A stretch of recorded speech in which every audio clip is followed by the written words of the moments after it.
An absolutely stunning view of the capital city right here. That's where we are, +254. And of course, we are live from every television in the country. Remember, if you are looking for us, well, at TV47 Kenya, that's where you're going to find us. My name is Shiksha Arora.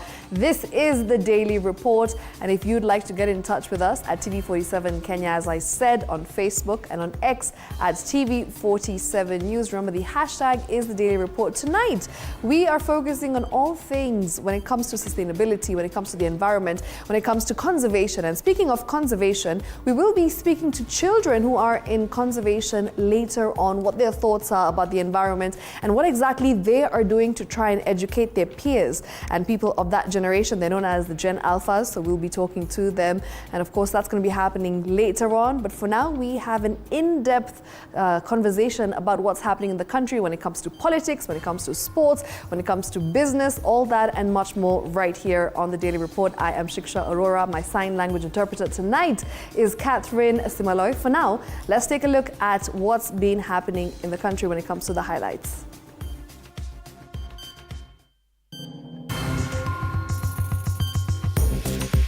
Tonight on the Daily Report. One of the 5 suspects in the murder of Molo activist Richard Otieno is the ringleader of a criminal gang commonly known as Katahema. Details emerge. Also tonight, it is free identification. Na mimi nataka nitangikiwa hapa Kibra leo ya kwamba kitambulisho ipatianwe bila malipo. President Ruto declares that Kenyans will be issued with ID cards free of charge, scrapping the 300 shillings. Plus, yet another fresh attack in Samburu a day after 5 died and several injured in Baragoi banditry attack. And Raila Odinga meets Mau Mau War Veteran Association.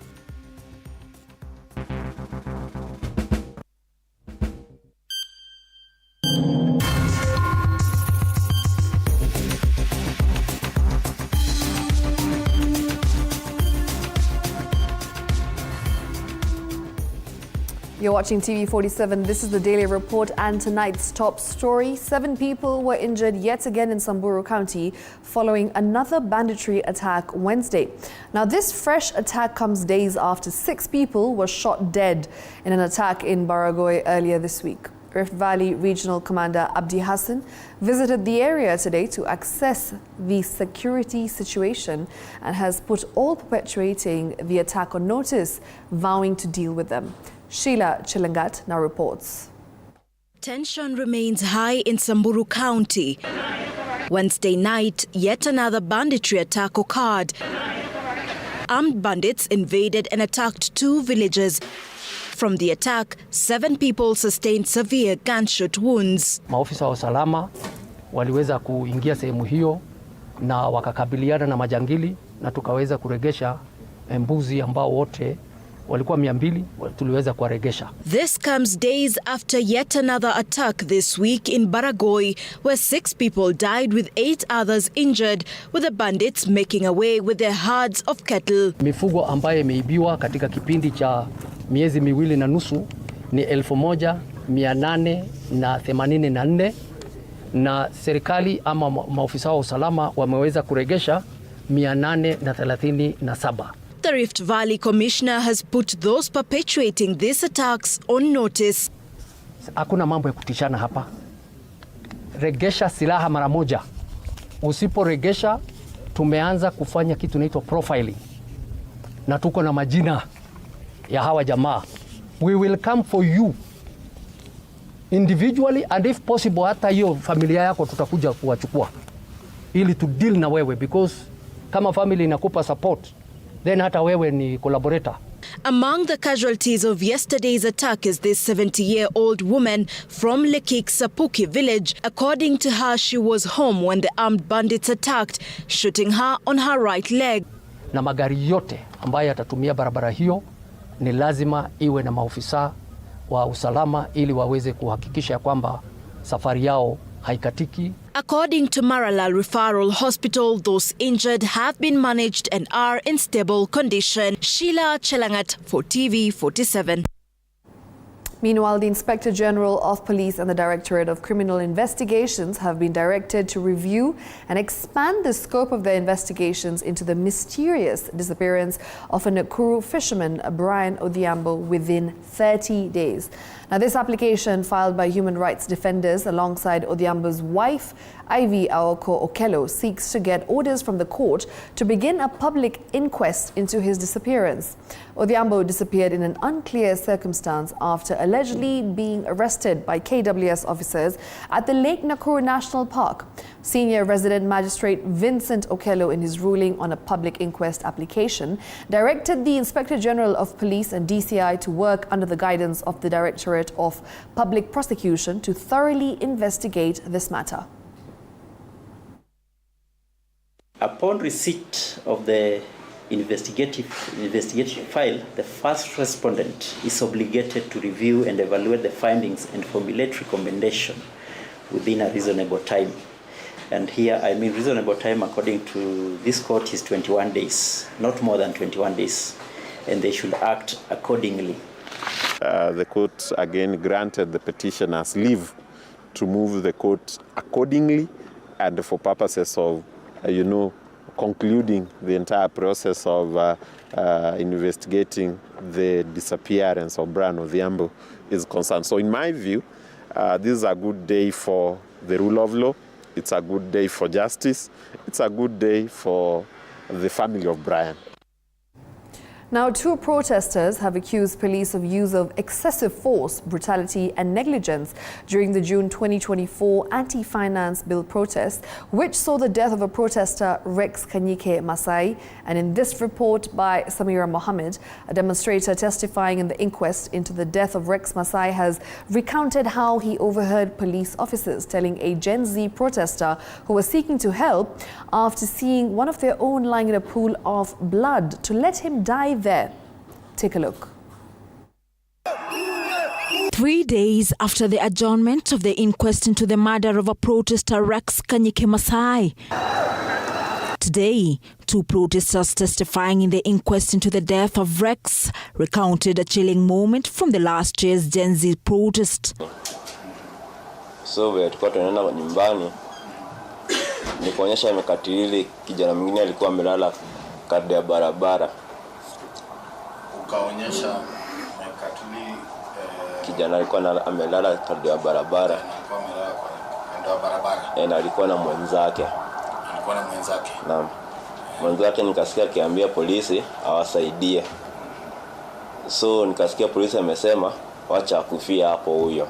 Mekatilili Mweru, a poultry farmer, told the inquest that on June 24th, 2024, as police officers cracked down on demonstrators in Nairobi's CBD, her friend Laban Njoroge pointed out a young man laying in a pool of blood. At that moment, she said she had one of the officers say, "Let him die there." An incident that occurred on the same day Rex Masai is alleged to have been fatally shot. So Laban was trying to tell me that there's a young man where we had been beaten, and he was lying on a pool of blood, and he had told the police, now the police who are beating us up, to help them, and he told them, no, the police told them, mwacheni akufia hapo. Testifying before Principal Magistrate Geoffrey Onsarigo, Mekatilili Mweru and Laban Njoroge recounted being cornered and brutally beaten by both uniformed and non-uniformed police officers on that fateful night, further blaming the police for excessive use of force, negligence and brutality despite the protest being largely peaceful. So some focused on Laban, others now came to me, so they were like beating us simultaneously. Were you injured? Yes, we were. Where were you injured? Okay, I was injured on my feet, and I was sitting. When we went there, I sat like on the floor, in the corner. So I was in one corner, Laban was on this other side.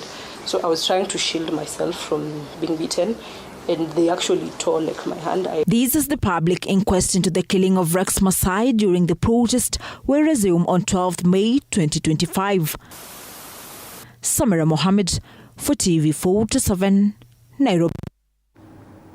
Now, new details have emerged that one of the 5 suspects in the murder of Molo activist Richard Otieno, alias Molo President, is the ringleader of a criminal gang commonly known as Katahema. Now, according to court documents, the group is involved in the highway robbery along the Nakuru-Eldoret highway. And as Chichi Josephine now reports, Stephen Machete Mosodo, alias Machete, is a Tanzanian national. Take a look. Fresh details into the murder case of activist Richard Otieno, alias Molo President, have now emerged that one of the suspects linked into the murder is the ringleader of a criminal gang known as Katahema. The group has been linked with highway robbery and attacks along Nakuru-Eldoret highway. Stephen Machete Mosodo, alias Machete, who was identified to be a Tanzanian national, is said to be the head of the deadly criminal gang operating within Molo town, robbing passengers and vehicles as well as breaking into vehicles plying along the highway. And all the accused persons are fit to plead. The authorities revealed the details during the application to oppose the idea of issuing bond to the 5 suspects who pleaded not guilty to the killing of Otieno on January 18th at his home in Elbagon area of Molo. Stephen Machete Musodo, alias Machete. Yes. Evans Aseka Okututi. Yes. Nyi wote mnakabidhiwa na mashtaka ya mauaji ambayo ni kinyume na sheria. Na maelezo ya kesi ni kwamba usiku wa tarehe 18 mwezi wa kwanza mwaka huu katika town ya Elbagon ambayo iko hapa Molo sub-county kata ya Nakuru, mkiwa na wengine ambao wako mbele ya koti, mliweza kumuua Richard Haga Otieno, alias Molo President. Mshtakiwa wa kwanza Geoffrey Ndungu, unakubali ama unakataa? Mtaongea na nguvu ndio koti isikie. Mshtakiwa wa pili Peter Okech, unakubali ama unakataa? Nakataa. In an affidavit sworn by Inspector Patrick Washira, Machete was described as a dangerous criminal who allegedly ran into hiding after committing the murder and was later arrested on 14th February at Isebania border following intelligence by police officers from Kenya and Tanzania.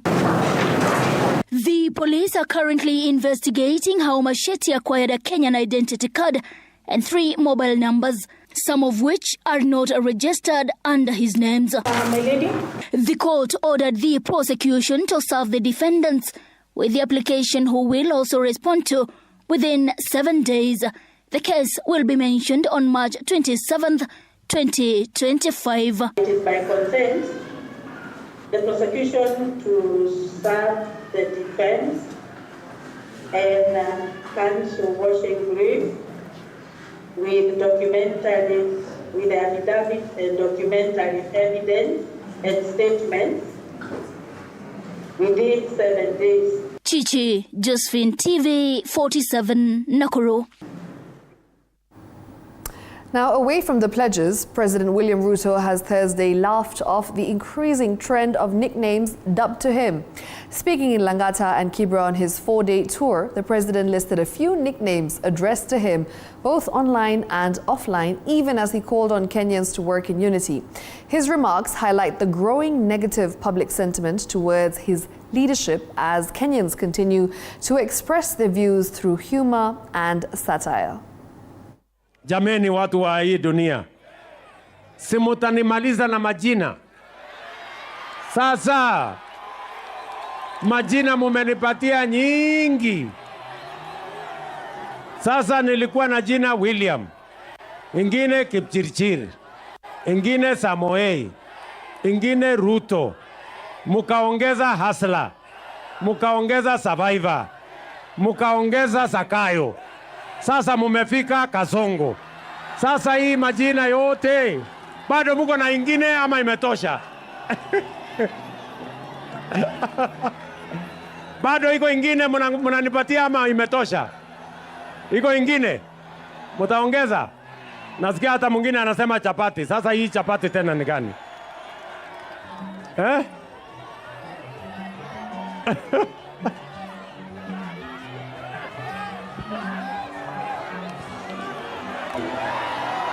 Nobody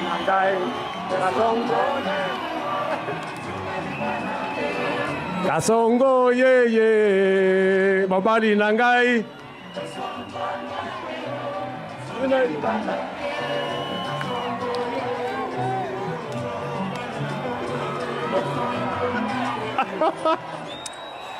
Salala. Hii dunia iko na maneno. Lakini majina si haja. Si bora tunyoroshe kazi jameni. Kenya iweze kusonga mbele. Tuunganishe taifa letu. Mimi nawapenda sana. Interesting story right there. Now, 2.5 billion shillings has been allocated to support the Kenya-led security support mission to Haiti. However, 88% of monies meant for pension payments, salaries and allowance for constitutional and independent office holders will be used up in public debt servicing. These and other details emerge from the supplementary estimates presented in the National Assembly by the Liaison Committee. Moij William now reports. The United Nations-backed Kenya-led peacekeeping mission in Haiti receives a boost after MPs okayed an allocation of 2.5 billion shillings, which comes out of the additional allocation of 7.5 billion shillings to the security sector. Apart from the 2.5 billion for the Haiti mission, the remaining 5 billion shillings goes to the National Police Service to address shortfall in police insurance costs. The government also plans to pay 1.87 trillion shillings as debt by the end of the financial year 2024-2025, according to projections presented by the Liaison Committee chaired by Deputy Speaker Gladys Sholei. The total national debt stands at 11 trillion shillings, 1.87 trillion shillings constituting 88% of the total consolidated funds expenditure, that is 2.1 trillion shillings, which will be sucked up to manage the country's debt burden in the financial year 2024-2025. The largest share of the consolidated funds expenditure directed to debt servicing. Domestic debt will take a lion's share of the funds, accounting for 71% of total debt servicing cost, whereas external debt taking up 29% of the debt servicing expenditure, with the Sholei-led 25-member team reporting the government faces higher borrowing cost and risk domestically. However, the committee reports that the expenditure on debt service is on an upwards trend over the medium term and is projected to surpass 2 trillion shillings mark in the next financial year. This is majorly driven by increased domestic debt service cost and expected maturity of international sovereign obligations. With the focus lying heavily on servicing debt, other dependents of the consolidated fund are to adjust their budget lines, including salaries and allowances for constitutional and independent offices, with proposals to decrease by 7.56 million from 4.16 billion to 4.08 billion shillings. Other notable changes include a reduction for Salaries and Remunerations Commission, which includes 33.1 million in gratuity and 23 million shillings in allowance, with the National Police Service Commission seeing a rise of 36.8 million shillings in gratuity and 3 million in salaries, while IEBC has a 50% reduction for the chairperson, deputies and commissioners. Moige William, TV47. Quite an insightful package there by Moige. Now moving on, the Controller of Budget, Dr. Margaret Nyakango, has raised concern over the already surging debt, which she says, I beg your pardon, the 2025 medium-term debt limit remains above the authorized public debt limit, as she recommends transparency in management of the debt and regular audits of the public debt in her report. Now, Nyakango has raised further concern over the absorption of the budget at both national and county levels. In completion of major projects with unspecified dates of completion now, Nyakango urges proper planning for better implementation of budget. Our senior political reporter Elizabeth Mutuku tells us more. In her 6 months report, the Controller of Budget, Dr. Margaret Nyakango, has raised concern over surging debt, which she says remains above the ceiling. Nyakango stating the need for frequent debt audit and transparency in management of Kenyan public debts. According to the report, as of 31st December 2024, the public debt stock was 10.93 trillion shillings, with 0.6 trillion trillion shillings owed to external lenders, which translates to 46%, and 5.87 trillion shillings owed to domestic lenders, which translate to 54%. The public debt stock increased by 3% from 10.58 trillion shillings as of 30 June 2024 to 10.93 trillion shillings as of 31st December 2024. Father Nyakango has highlighted absorption of budget as another great challenge in both national level and county levels. She indicates that overall budget absorption rate was at 40% of the revised gross budget, which is below the target of 50% in the first 6 months of the financial year 2024-2025.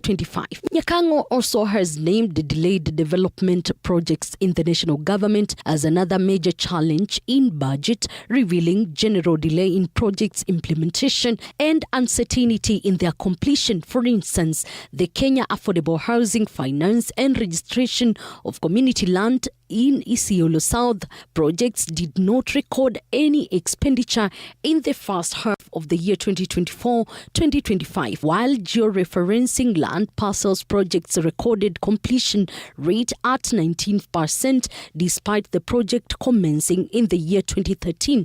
The 6 key delayed projects include the development of Nairobi Railway City. Completion date was 30th of June 2023. The construction of 2.8 kilometer new MGR link from Mombasa SGR Terminus, Miritini MGR Station and railway bridge across Makupa Causeway. Completion date was also 30th June 2024. Revitalization of Gilgil Nyahururu MGR branch line, the date pushed ahead. Elizabeth Mutuko, TV47, Nairobi. Now, tonight, the Democratic Party DP has blamed President William Ruto and the United Democratic Alliance, UDA, for their exit from the Kenya Kwanza coalition, saying the party was shut out of government immediately Kenya Kwanza assumed office. The party, which has issued an exit notice from the coalition, further cites violation of the coalition agreement on policy grounds, citing key issues like education, health and the welfare of the business community. Apollo Kamau has the details. A day after the Democratic Party issued an exit notice to the Registrar of Political Parties to quit the Kenya Kwanza coalition, the party, associated with Cabinet Secretary Justin Muturi, has for the first time broken its silence on the exit, blaming President William Ruto for shutting them out from the government on key issues affecting the nation once he assumed office after the 2022 presidential poll. We were blocked from meeting the president to be able to work together. So the executive feel that we are shortchanged. They feel that we can no longer work together because there's no way I can be married to you and you're not coming to me. We talk on a table. Live along with the President Ruto. We don't even see this Muturi ourselves. The person ourselves, we can go and listen because he knows the policy of the party.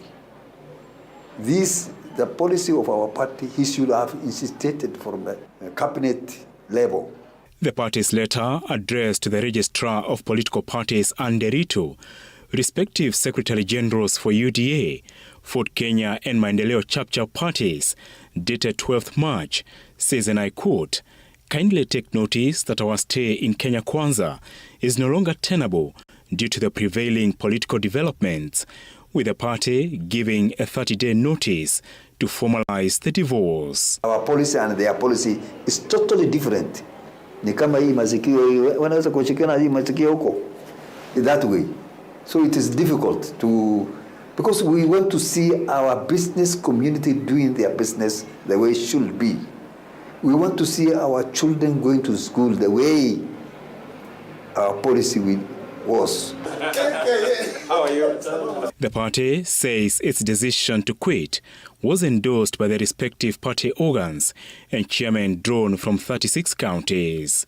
According to the coalition agreement, which was deposited at the Registrar of Political Parties in September 2022, The agreement was set to terminate on the date of the 2027 general election, while giving DP the right to exit the coalition, subject to a 30-day notice. They are causing more harm, they are causing more pain to Kenyans. That's why you find this is the only government in the world which is encouraging the population, young people, skilled people, to go and work outside. And our economy is not doing well. They should create an environment so that our youth can work in Kenya. The party's divorce with Kenya Kwanza coming at a time the relationship between former party leader, CS Public Service Justin Muturi, and President William Ruto continues to worsen for his criticism of the government in the wake of the abduction of his son Leslie in June last year. Apul Kamau, TV47. All right, now President William Ruto has today ordered the scrapping of ID application fees, rendering the process totally free for all Kenyans. The president cited the importance of equal access to identification documents for all. The announcement follows the steady wave of criticism for the cost of obtaining and replacing ID cards in the country. Nimesema na nimekubaliana na Mheshimiwa Raila Odinga. And I must say this for the record, that there is no community in Kenya that is visiting. And there is no community in Kenya that has been invited. And there is no community in Kenya that is a refugee. Mimi nimesema, maneno ya ubaguzi kwa mambo ya ID tuitolee mbali. Kila mwananchi apatiwe ID. Kila mwananchi apatiwe nini? Kitambulisho. Na mimi nataka nitangaze nikiwa hapa Kibra leo ya kwamba kitambulisho ipatianwe bila malipo yoyote. Kila mtu apatiwe kitambulisho bila malipo na kwa mpango ambayo haina ubaguzi.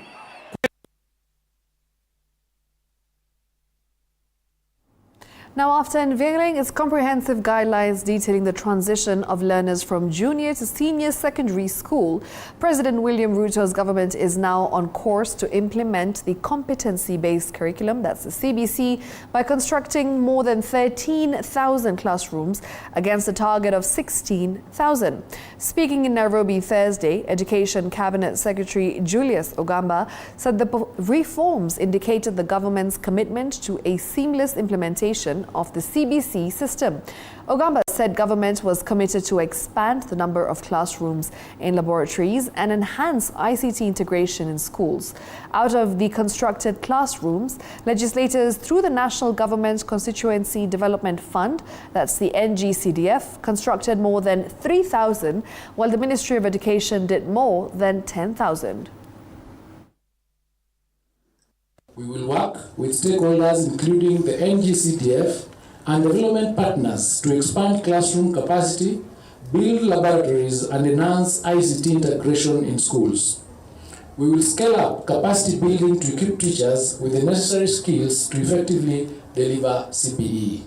We will also continue to sensitize parents on their critical role in supporting education, ensuring that they have the information needed to guide their children through the CBE pathways. And we are giving assurance, there are those already doubting that we shall not be able to do 1,600 labs in the next 8 months so that we can prepare our schools for STEM pathway.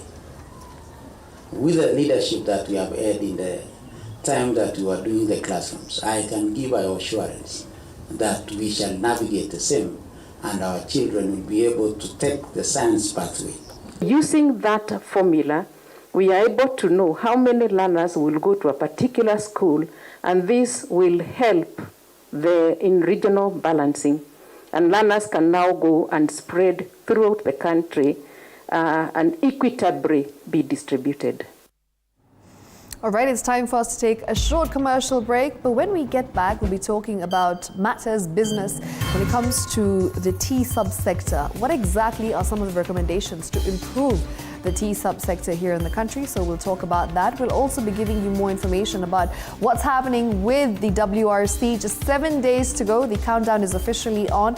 And then we'll get into Greenfix, where we talk about matters conservation. We'll be having children in studio to discuss how children are actually dealing with this whole phenomenon that is known as global warming and what exactly their take is when it comes to reforestation as well as conservation. So stay tuned for that and much more. Don't go anywhere. Let's take that short break. Coming up after the break, government to set up agricultural police unit to protect tea sector.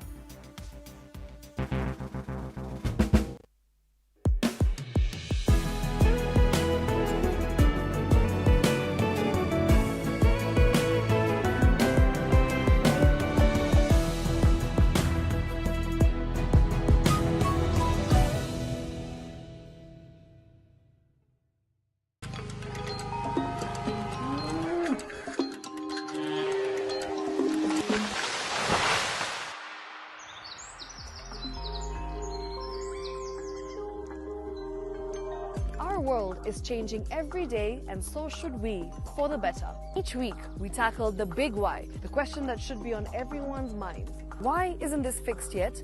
Deforestation, global warming, and the adverse effects of climate change. The future isn't just something that we inherit, it's something that we create. Join us on the Greenfix as we tell the stories of those who refuse to give up.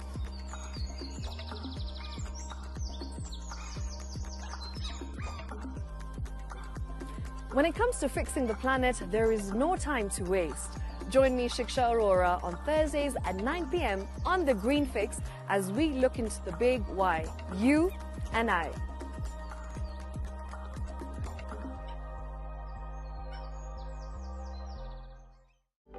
For comprehensive information and education on your health, Body Garage is here.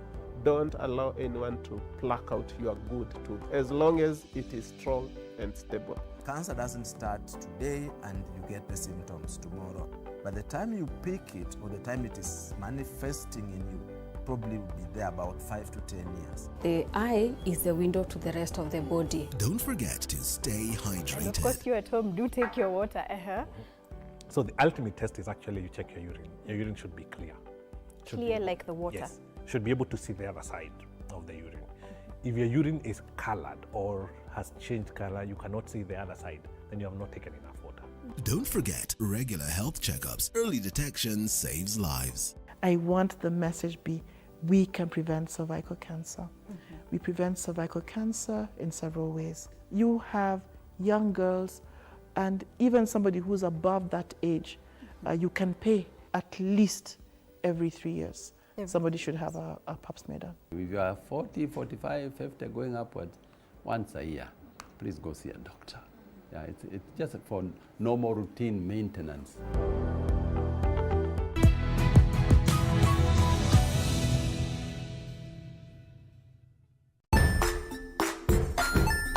Hey there, friends. Welcome to Kids on the Block, where fun and imagination come alive.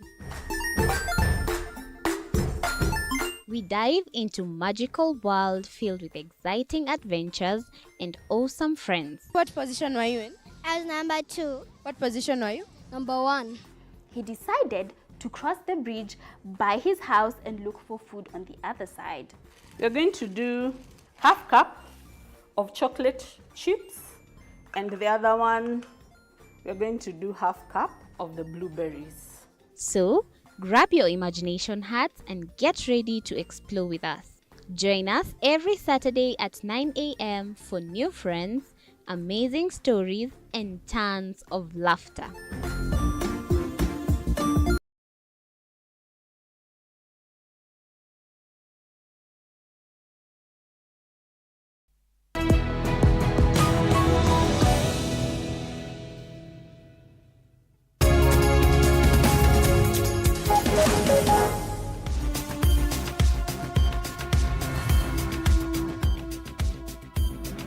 Right, welcome back. Now, today, First Lady Mama Rachel Ruto expanded the pilot school milk program to Nakuru County, benefiting Testai Primary and Menengai Comprehensive Schools.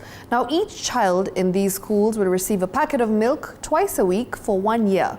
This is part of her Feed One End Hunger initiative, which supports food production in schools and supplementary projects like the National School Milk Program. The aim is to improve school enrollment and retention, aligning with the government's 100% enrollment goal. The First Lady also donated food supplies and established a kitchen and fruit garden.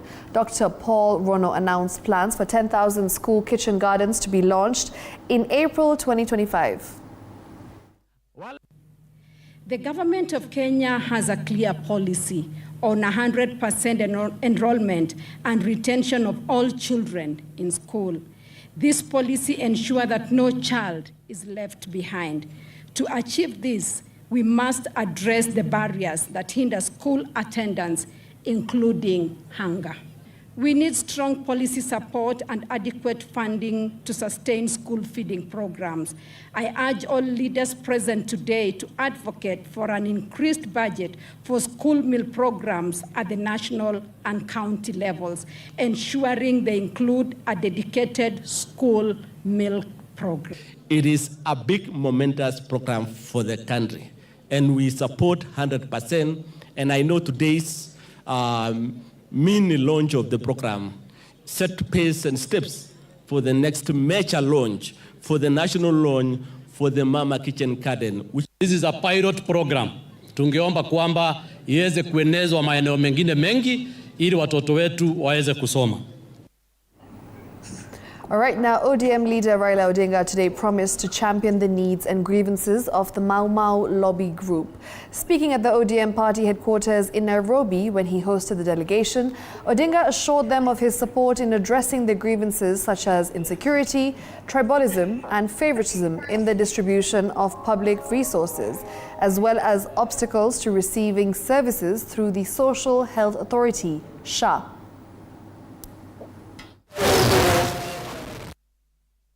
Leo tulikuja kukuambia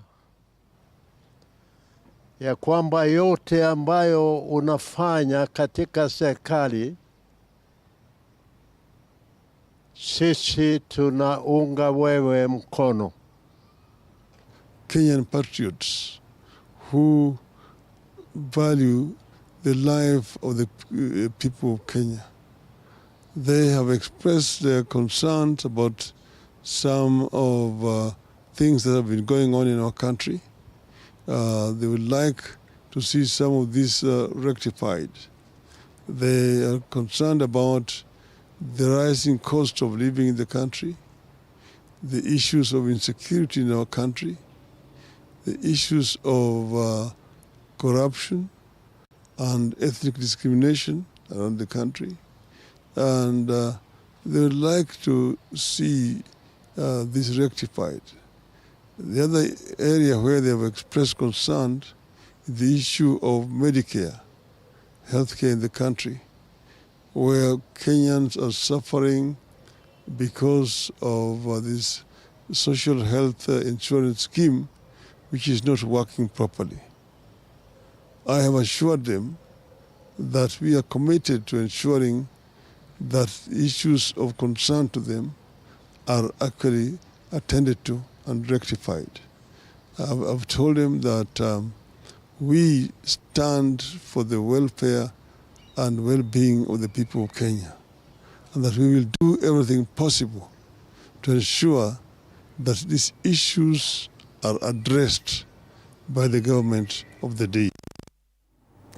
Right, moving on, 43% of male students have been revealed to be victims of gender-based violence, according to a report conducted among university students to assess GBV prevalence in these institutions, with psychological violence being the lead form of violence among male students. Now, speaking during the launch of the report, the male students revealed that it is a challenge to report incidences of GBV due to criticism of masculinity as depicted in society. On her part, the head of GBV program in Nairobi, Roslyn Mukabana, stated that 3,069 male cases of GBV out of 24,000 cases of GBV were reported last year. We go through this kind of violence, but we tend to keep silence in a way that when you reach to the dean's office, to the respective authority, they are expecting you to man up. That term, man up.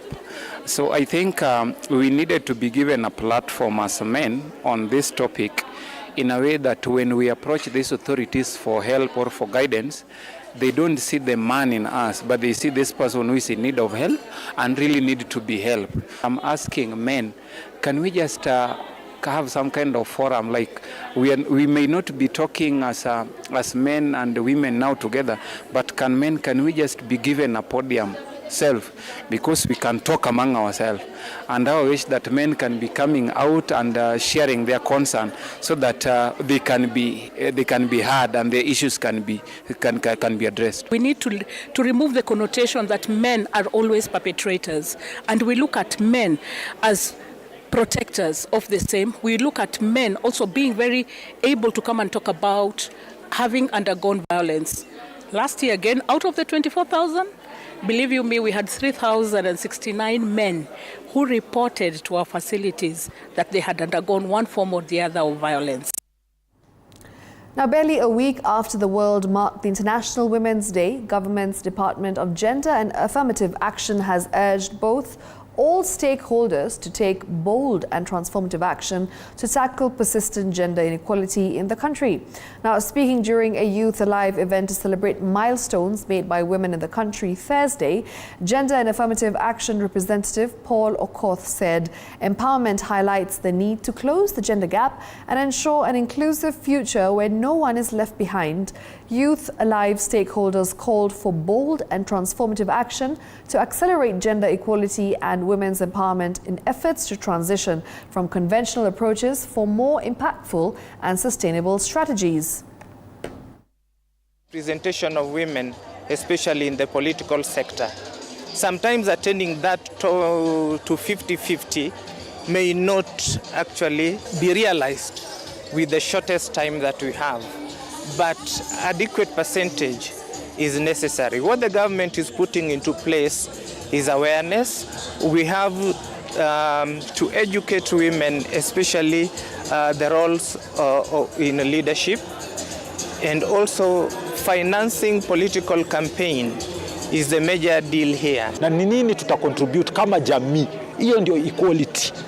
Equality ni kwamba sisi wote tujukumike na tujitolee, tukae pamoja kushirikiana kukuza ile kizazi, kwa maana kizazi kilelewa na baba peke yake, kuna ile mahitaji ama mwelekeo inakosa ya mama. Kwanza tungeomba serikali kwanza iweze kuweka mikakati, kwa sababu unakuta zile systems za kuripoti wakati mtu anadhulumiwa na anaenda pale katika police station, saa zingine inakuwa ni changamoto kuhakikisha ya kwamba anapata haki. Pia ukiingia pande ya koti zetu unakuta ile tunasema justice delayed is justice denied. Kwa hivyo koti hizo kesi zinachukua muda mrefu sana. Tumejaribu kuachieve ile to that gender rule, but haijafikiwa as such, but ukilinganisha na kitambo unaweza sema kuna progress, but we still pushing for more tuweze kuwa na hiyo representation, especially kwa parliament na hizo government bodies.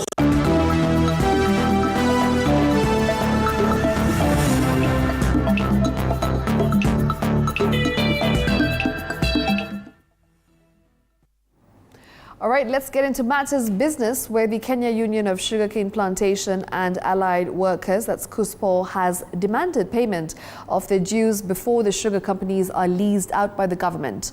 Now, led by the Union's Secretary General Francis Wangara, the workers from Muhoroni, Chemilil, Soni and Zoya sugarcane factories are demanding for 4.7 billion from the national government. The workers insist that it is paramount for them to receive the funds, the incoming management can commence on a fresh balance sheet. The lease of the 5 sugar factories was advertised by the Ministry of Agriculture in mid-January 2024, with a deadline for the bidding process set to 21st of this month. Our position as workers is very clear that we need to know our fate as workers. Fate number 1 is the accrued arrears of the workers, which is totaling to around 4.7 billion shillings, because they paid part of it when they were paying the 3 months arrears. So what is remaining is 4.7 billion shillings. We wanted to find out who is going, how quick they are going to pay that, because we strongly believe that they must pay that before the lease agreement is signed by any other person. The welfare of the workers and rights of the workers should not be tampered with by any other person who comes in place in form of the leasee. Meanwhile, following Kenya Union of Savings and Credit Cooperatives, that's KUSCO, saga that actually saw SACCOs lose billions as a result of mismanagement, fraud and regulatory loopholes, the Ministry of Cooperatives now says it has constituted a 9-member board aimed at reducing the risk of future bailouts and enhance the stability of the cooperative financial sector. Now, speaking in Nairobi Thursday, Cooperatives Cabinet Secretary Wycliffe Oparanya said the ministry has developed an implementation recovery strategy for KUSCO in an effort to stabilize the sector that was hit with a loss of more than 800 million shillings. Oparanya said the cabinet has proposed reforms encapsulated in the SACCO Societies, that's Amendment Bill 2023, aimed at modernizing the financial and technological operations of SACCOs, particularly benefiting smaller institutions that have been most vulnerable to financial instability. Important action, we have engaged various cooperative stakeholders regarding the gross errors and omissions by KUSCO.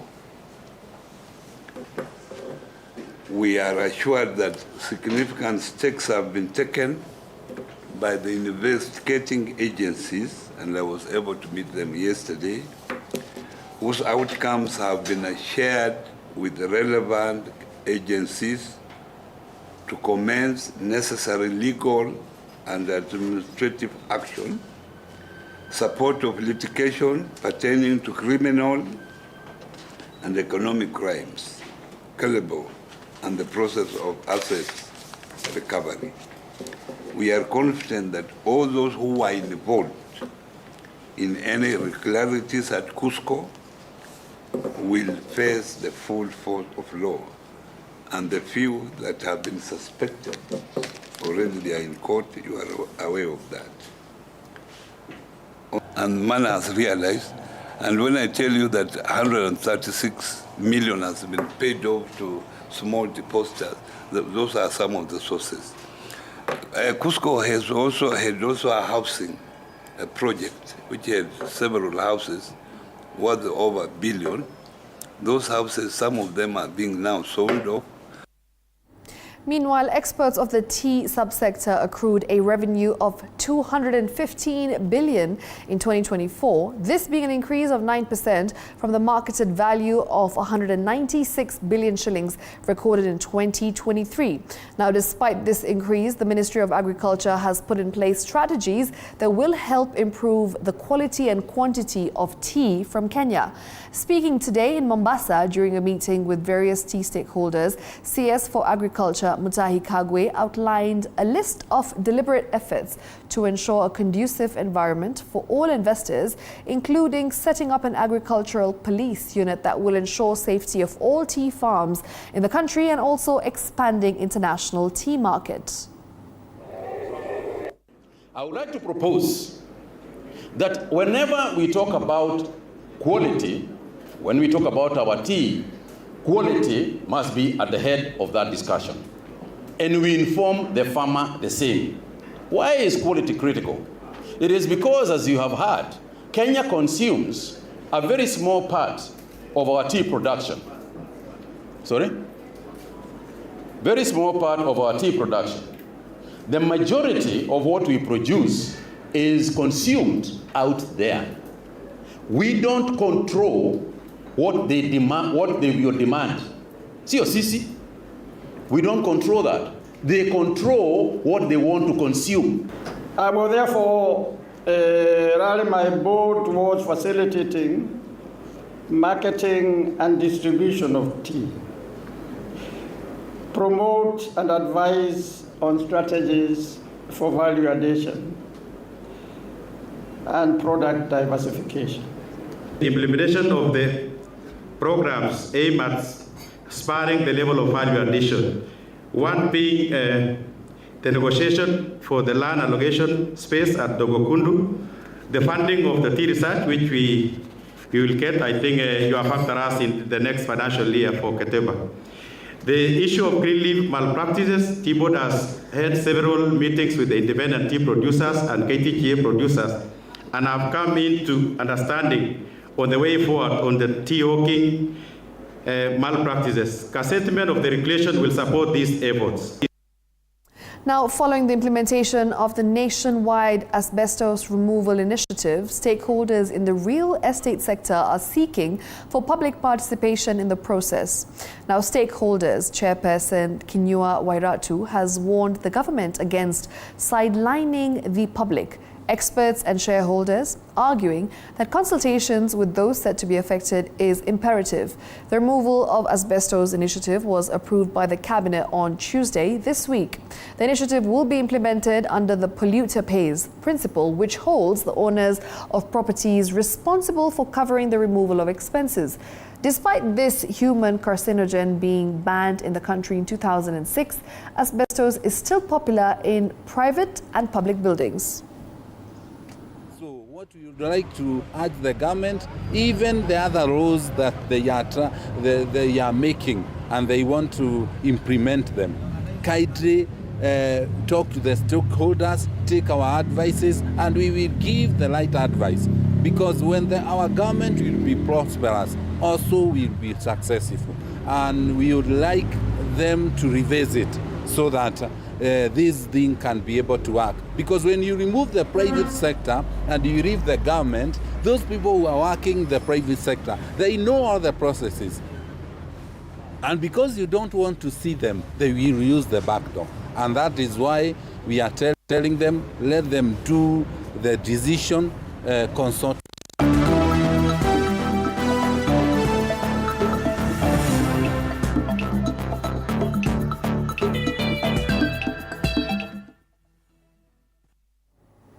And that's it from the business desk. Let's switch over to what's happening in the world of news.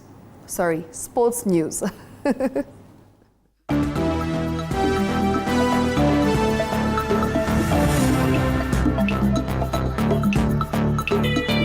Sports news brought to you by Maybets. Join Maybets leo upate free bet papo hapo. Fanya hivi, chagua home team to win, yani number 1 au draw X au away team 2 kwa game ya siku ya free bet. Weka namba yako ya simu, weka password ya account yako. Chagua submit free bet. Utapata free bet kwa account yako ya Maybets. Usisahau kuverify account yako. Kama hutakuwa verified, utapoteza free bet yako after 2 days. Betting is strictly for 18 years and over. Play responsibly. Terms and conditions apply. BCLB number 0000578. Maybet na minia na najishindia. Pesa inavutia, And I guess you could say excitement is definitely in the air, because with just 7 days to go for the kickoff of the World Rally Championship, Safari Rally Kenya freight containers have already been offloaded and sitting pretty safe in their designated positions at Naivasha's service. Now, World Rally teams will spend the rest of the week preparing for the reconnaissance scheduled for Monday and Tuesday next week. Today, Toyota Gazoo Racing and Hyundai Motorsports spent the better part of the day offloading containers and ensuring that their GR Yaris Reconnaissance cars are in good nick, well in time. All the containers have come for the Toyota. Hyundai also, they are here. We are waiting now for the Ford M-Sport, which are on the way coming to the service park. Service park by Sunday, it will be full operational, and all sectors or departments, they'll have come back now to the main HQ, because Service Park, it's the nerve center of the WRC 2025. Between now and Recce, all the teams are working on the Recce cars, preparing for their crew on how and checking on how to make sure that they set the machines according to the weather and according to the new new setup of the new stages. So once next week they'll have to go out and do the recce. Now, moving on, the government has resolved outstanding issues and unlocked access to Kirigiti Stadium in Kiambu County.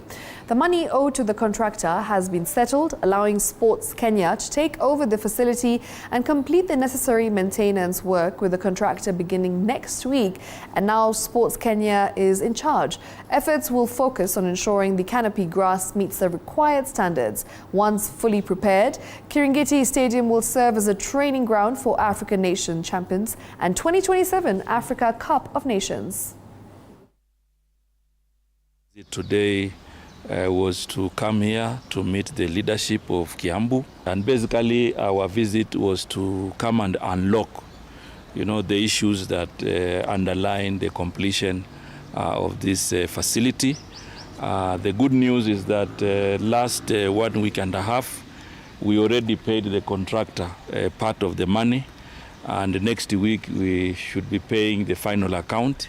And what we have agreed from today is that the Sports Kenya will gain access, the county government will gain access, because we need to do the field to FIFA and CAF standards. But this specific one, we are concentrating on it because it has been taken as a training ground for CHAN in August. The time when we have, for example, any events going on here, it's a huge injection of economic well-being for our people. Now, Kenya national football team Harambee Stars have entered their day 2 in camp as they continue to prepare for the World Cup qualifiers. Now, led by coach Benny McCarthy, the Stars will face Gambia away on 20th before hosting Gabon on 24th March at the Nyayo Stadium. Meanwhile, the Football Kenya Federation have appointed former head coach Francis Kimanzi as Football Development Director. Kimanzi's appointment comes at the moment when the Federation seeks to strengthen its structure, nurture local talent and foster sustainable growth within the sport. Hopefully we are on a good path, on a good way to fulfill the ultimate dream, and that's,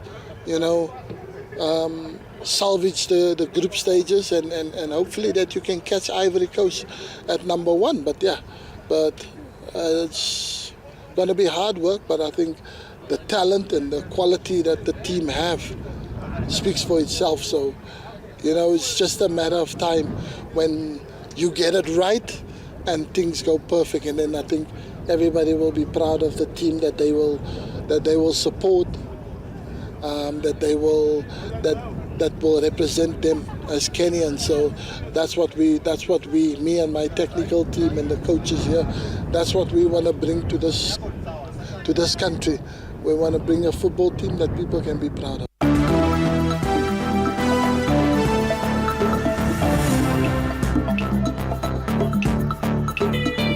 Sports news brought to you by Maybets. Join Maybets leo upate free bet papo hapo. Fanya hivi, chagua home team to win, yani number 1, au draw X, au away team 2 kwa game ya siku ya free bet. Weka namba yako ya simu, weka password ya account yako, chagua submit free bet. Utapata free bet kwa account yako ya Maybets. Usisahau kuverify account yako. Kama hutakuwa verified, utapoteza free bet yako after 2 days. Betting is strictly for 18 years and over. Play responsibly. Terms and conditions apply. BCLB number 0000578. Maybet na minia na najishindia. Pesa inavutia, pesa inavutia.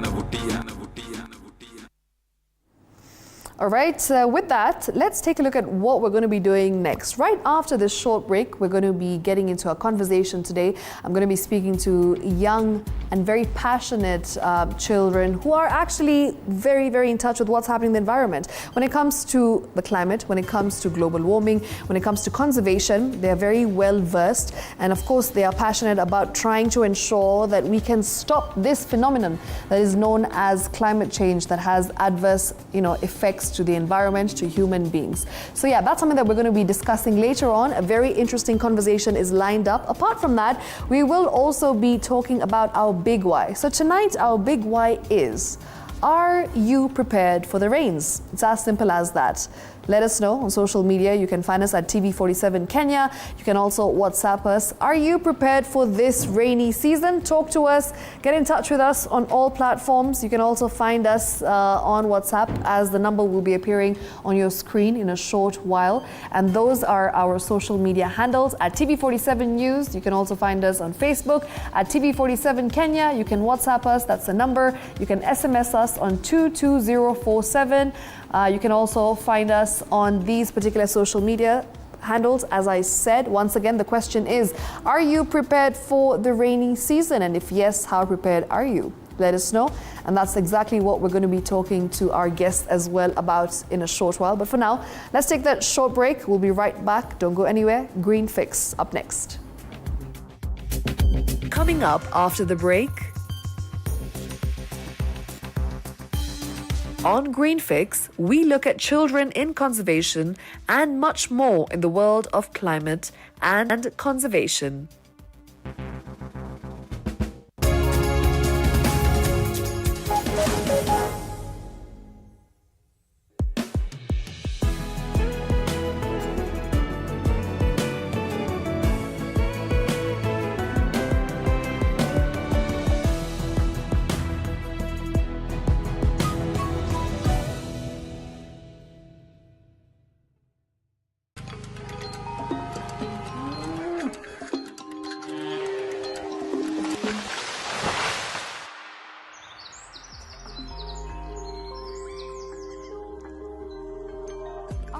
Is changing every day, and so should we, for the better. Each week, we tackle the big why, the question that should be on everyone's minds. Why isn't this fixed yet?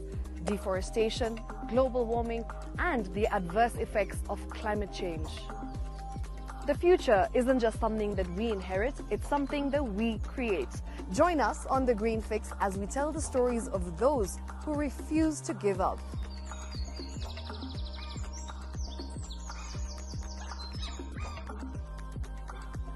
When it comes to fixing the planet, there is no time to waste. Join me, Shiksha Arora, on Thursdays at 9 p.m. on the Greenfix as we look into the big why, you and I.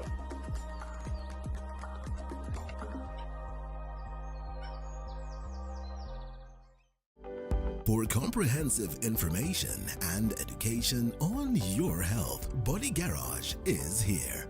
Don't allow anyone to pluck out your good tooth, as long as it is strong and stable. Cancer doesn't start today and you get the symptoms tomorrow.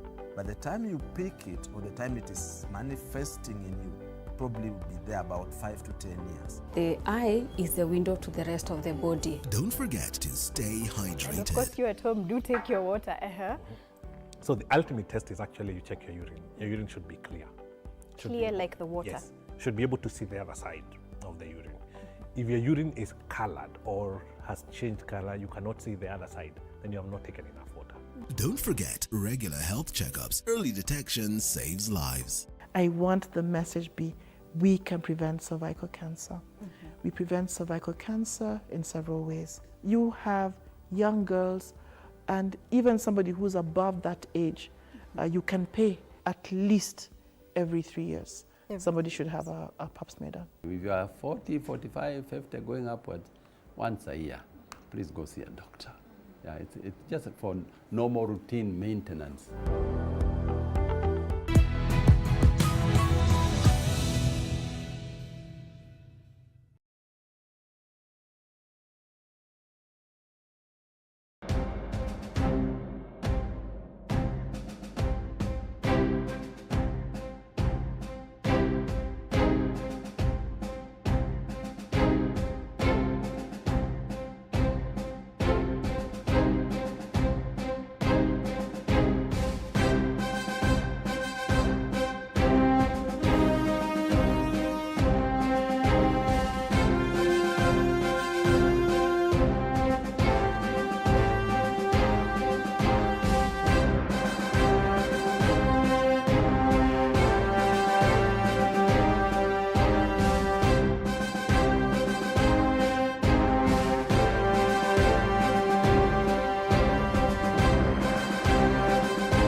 Welcome back.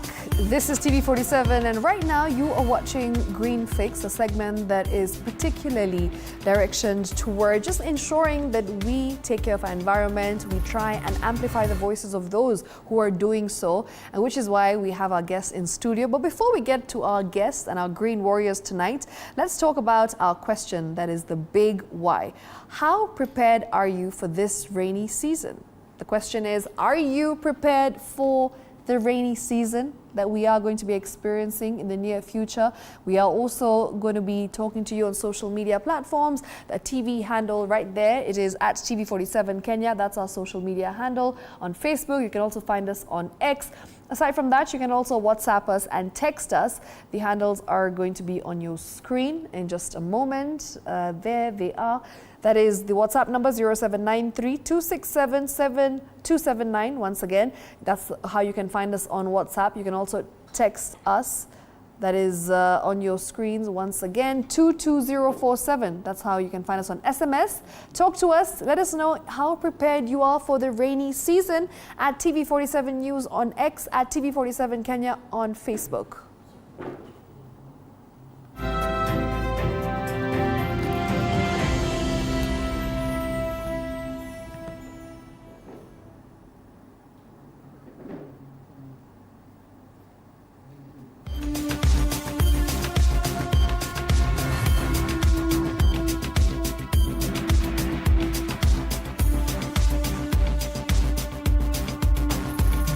All right, now today we are going to be discussing a very important topic, that is the role of children in conservation, especially when it comes to environment conservation, to be very specific. So with me in studio, I have my three guests. I'm going to be introducing you to them. They are green warriors in their own way. We have Malkia Oswald, who is a conservationist. We have Damaris Nyaondo, who is a member. She leads climate cohort.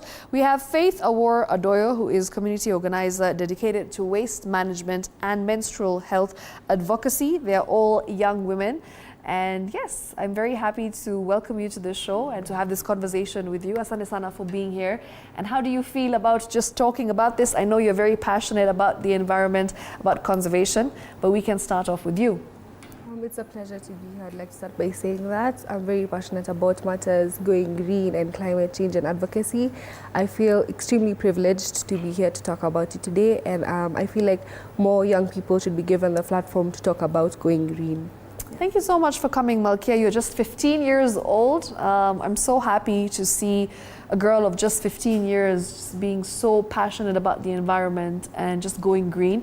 So it's great to see that we have young leaders. Well, people who are not just studying, who are in school, but they're also very woke when it comes to matters, climate change, matters, global warming, and I'm glad that we have people like you. Of course, we also have Faith with us. Faith is a community organizer dedicated to waste management and menstrual health advocacy. She works closely with marginalized communities to promote sustainable waste solutions by upcycling textile waste into reusable menstrual products. This is through community-led initiatives, and she also advocates for eco-friendly menstrual health solutions while creating economic opportunities for women and youth. Another young green warrior. Hi Faith, how are you? And thank you so much for coming. How do you feel being here? And of course, you do something that is very important because as we talk about menstrual health, we need to talk about sustainable menstrual health advocacy, especially when it comes to waste management. So that's something that is very specific. You have a niche. And when did you get into this? Thank you for having me on board. My name is Faith Awor Adoyo, and I started this advocacy journey back in 2019 when I was still in high school. With the history of where I come from, Mathare slums, there's a need for menstrual hygiene products, and it's a gap that's there. And my aim was to look for locally available materials to curb this problem. Brilliant, brilliant. Thank you so much. We also have Damaris. Damaris is, she's from the She Leads Climate Cohort. She's an active member of the She Leads Climate Cohort, and she works alongside other young women to advocate and, of course, to amplify the voices of adolescent girls and young women who who are in climate action. Through this platform, she has engaged in policy dialogues. She's also been a part of capacity building initiatives and youth-led advocacy for gender-responsive climate solutions. And yes, I am so happy to have you here. She's the founder of the Young Resilient Advocacy Network as well. That is a community-based organization that integrates climate change advocacy with economic empowerment for governance training as well as creative advocacy. So thank you so much for being here, Damaris. You can tell us a bit about what you do, because I've kind of summarized your profile. But yeah, in a nutshell, what is it that you do and why is it so important? Thank you for this opportunity. I'm really happy to be here and to meet all of you. My name is Damaris Nyaondo. I'm the founder of Young Resilient Advocacy Network, a community-based organization which focuses with marginalized group, to be precise, young mothers, because I myself am a young mother, and it really motivated me because I felt like as much as I'm doing advocacy, what else can I do for these young women like I myself? That's why I started Young Resilient Advocacy Network, where we use eco-friendly material. We turn waste into eco-friendly materials and we make furnitures. Because at the end of the day, you can't expect to have a GBV survivor in your own group, but you don't give them an alternative. Right. So I felt there's need for more economic empowerment. That's why I train these young women who are survivors of GBV on how to make decos out of waste materials. That's what I do. Oh, that's brilliant. Yeah. Very, very inspiring indeed. Now let's get to our topic, the role of children in environment conservation, right? So we can start off by just highlighting how important it is for children to make a significant impact in conserving the environment. You know, in this generation, we always have children talking about the environment in a very different way, in a very different light in comparison to how things were back in the day when there was not much information. You know, they weren't really in tune with what is happening when it comes to global warming, when it comes to climate change, because things weren't as bad then. But now we are in a world where, you know, we are seeing that things are different. The seasons are changing. As of now, we're not supposed to be in this period of extreme heat. Well, now we're getting to the rainy season. But yes, things have changed. And when it comes to the change that we are experiencing, how important is it for children to also be quite in this mental space where they are very well versed with matters climate change and conservation? So we can start off with you. It's very important, especially considering the fact that we need to foster a future of people that are ready to talk about climate action and environmental sustainability. And I feel like the biggest role that children have to play is definitely in spreading awareness. Just talking about climate action and environmental sustainability is one step forward towards a greener future. And especially now that we're going to be the next leaders, we need to be able to be well versed when it comes to matters environmental sustainability. All right. Yeah. That's very true. I agree with that, especially when it comes to amplifying the message, the voice, because as you've said, this is the next generation of leaders. And if it starts with them, it's our responsibility to give them the resources and just to be able to give them the knowledge, to be able to pass on this message to future generations and the generations to come. Because who knows, in the next 30 years, we might not have water with the current rate of, you know, the things that we're seeing when it comes to climate change. What about you, Faith? What would you have to say when it comes to just educating children and ensuring that they know what climate action is? I believe children are influential, being that majority of the Kenyan population right now are children. Absolutely. And they are still at an age where we can change their behavior because they adapt easily and they can influence easily. And also another point is that children are influential both in the community and their homes. So when they are taught something at school, they'll take the news back home and the community, hence reaching almost everybody. Yeah. True. What about you, Damaris? What are your thoughts? You're a mother yourself, as you've said. So how important is it for you to be able to educate your child on matters climate change, on matters climate action, and just so that they're able to have a community where we are fostering this culture of just being able to, you know, have conversations around climate action very positively. Because as of now, you know, when you talk to children, sometimes you don't get the feeling that they know what climate action is. There's very few of them who actually understand what's happening. But yeah, how important is it to start them off early? Personally, I feel like it's very important for children to understand climate change. Me myself, I can say previously, I didn't know about climate change until I started going to an organization, but I wouldn't want that my child to face that. So I feel like I educate my child. You see, you start by, the little thing is how to segregate different types of waste. You see, because children are really that easy to understand and also that difficult to control. But once you start teaching them a trend, they'll start practicing it. And it's very important. As they say, change starts at home. Whatever you do, just be careful, because we are talking about environmental conservation, and that starts at the community level where we live. How do we segregate the different types of waste? And how do we teach these young children to start practicing that? You see? Yeah. True. I'll get back to you, Malkia, because you are in high school. And, you know, when I look at you, I look at a very mature girl. But like when I look at other 15-year-olds, I'm not too sure if they're on the same level of maturity that you are depicting right now as we're having this conversation. So what can you tell me is the general feel in high school about climate change conversations? Are they happening? Are these conversations happening, or are they being considered to be boring and not so cool? The conversations are happening, especially because of the Going Green initiative, which is this initiative that is implemented in most public schools.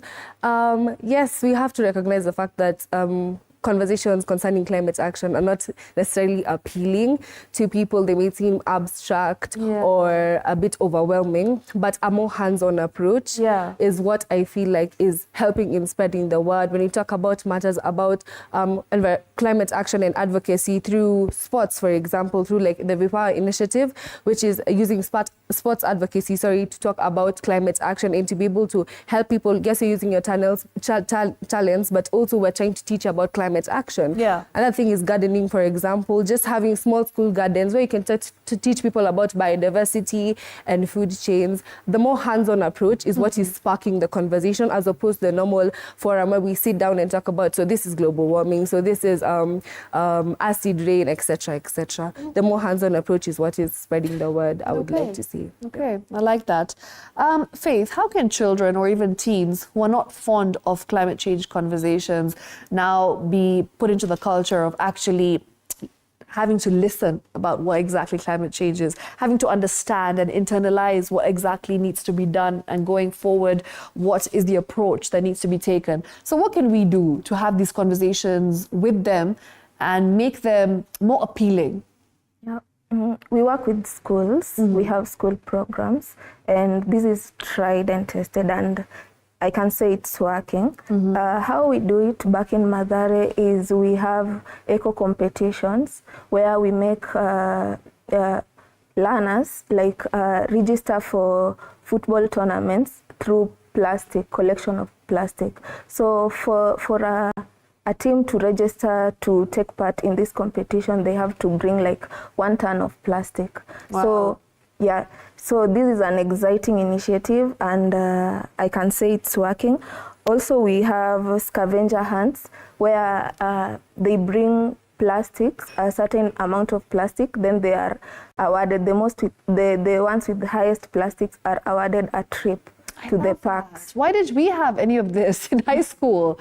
I'm just looking at this, I'm listening to what you're saying, Faith, and I love that there is all these different initiatives because they're so creative.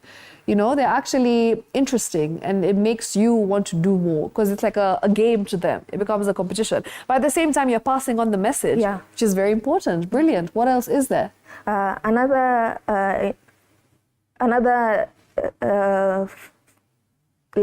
We have these competitions where we bring teen influencers to their schools. Wow. So we are making environmental conversations, like the new trends, the cool stuff. TikTok trends. TikTok challenges and trends. Yeah. So everybody wants to get involved. Everybody wants a selfie with the teen influencers. So they engage actively in the school clubs. Okay.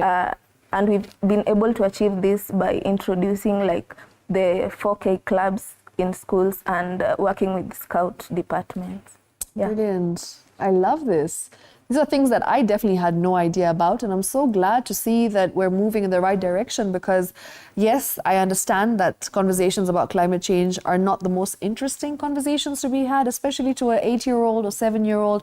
They don't really understand much, as you said, Malkia. It's a bit overwhelming for them because there's a lot of information out there, and processing all this information is very difficult, especially at one go. So it's nice to do it step by step and achieve all these goals for climate action in a very slow, but I would say consistent way. So brilliant initiatives there. What about you, Malkia? What are some of the initiatives that you've seen or you've heard of, or you also are part of, just trying to initiate with your groups? For me personally, I feel the use of creative art, the use of art to advocate for climate change. Because kids, once you show a kid something interesting, he will be able to and interested to participate in it. Wow. For our case, we use plastic to make art, Yes. to make decors such as flower vases, such as, apart from flower vases, we also make ornament out of it. But each time when you approach a kid and you give them such skills, they'll get to understand. For them, it's like a game. You see? How can I say it? These kids can see this plastic as a way of playing game. But you on your side, you know that the more you collect this plastic, the more chances you have of changing your environment, and apart from that, you're also helping the community. So for us, we emphasize more on using art. Yes, that's what we do. Amazing. I'll start off with you, Malkia. What achievements have you made so far in environmental conservation? What plans do you have to try and amplify the message to reach even more people? On matters achievements, I was able to chair a debate on the policy in Moigals, where I would like Moigals to be the first public school to go plastic free. Wow. So the framework of the policy is still under discussion. I love that. And just earlier this week on Tuesday, I was at the Kenya Science and Engineering Fair presenting a project in collaboration with the Power Initiative called the Eco Wall, which is essentially constructing a wall made out of plastic bottles, which also addresses the problem of eco-friendly construction. Yes. So especially in Kibera, where my school is located, it will also promote proper housing in low-income areas. So it's addressing both environmental sustainability and eco-friendly type of housing and construction. On matters what I would like to achieve, I would like to leverage my social media, because it's important to recognize that the generation that we are in is very present on the social media field. Absolutely. Instead of like on groundwork. So I'd like to leverage that and also partner with NGOs in doing that to be able to give me a bigger platform to talk about matters, environmental sustainability, and just empowering people, just reminding them that there is hope in an individual, not in the blueprint of a planned society, not in any organization, but in you, the individual. That is what I would like to continue doing as well. Wow, you're so brilliant. I'm so inspired already because there's so many things that she said that just really touch you, because it just goes to show that at 15 years old, you can make a change, right? Yeah. You don't need to be 50 years old or 40 years old to realize and just to have that awakening of, okay, wow, I need to do something. And even the little bit that I can do, it needs to start now.